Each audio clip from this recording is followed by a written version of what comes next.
இப்ப நம்ம இனி பாக்கு போட்டாச்சு. இனி இதுல தென்னங்கண்ணு இல்லாத இடங்கள்ல தென்னங்கண்ணு போட வேணாம். ஏன்னா இனி இதுல நீங்க தென்னங்கண்ணு போட்டா தென்னங்கண்ணு இது பாக்கு நட்டு எப்படி ஒரு 6 மாதம் இருக்குமா? இந்த பாக்கு வேகமா வளர்ந்து தென்னைய காய்க்க விடாது. ஐயாவுக்கு இந்த மெதடு சூப்பர் மெதடு. அதாவது விவாஸ் நல்லா உணர்ந்துருங்க. நான் அடிக்கடி சொல்லுவேன் ஐயா, தென்னை என்பது அனில்தாவா 1000 மரம் இருந்தா அரசனுக்கு சமம். இனி இதுக்குள்ள நீங்க தென்னங்கண்ணு போடவே கூடாது.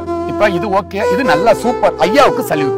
Excellent plan. ரோ என்ன அந்த பாருங்க, இந்த வருஷம் எக்ஸலென்டா பண்ணிருக்காரு. மல்ச்சிங், பாக்கு, வாழை. எங்க தமிழ்நாடு விவசாயிகளுக்கு தொண்டை கட்டி சொல்லி கொடுத்துட்டு இருக்கேன். ஓகே, இப்ப வெயில் படவே இல்ல பாருங்க.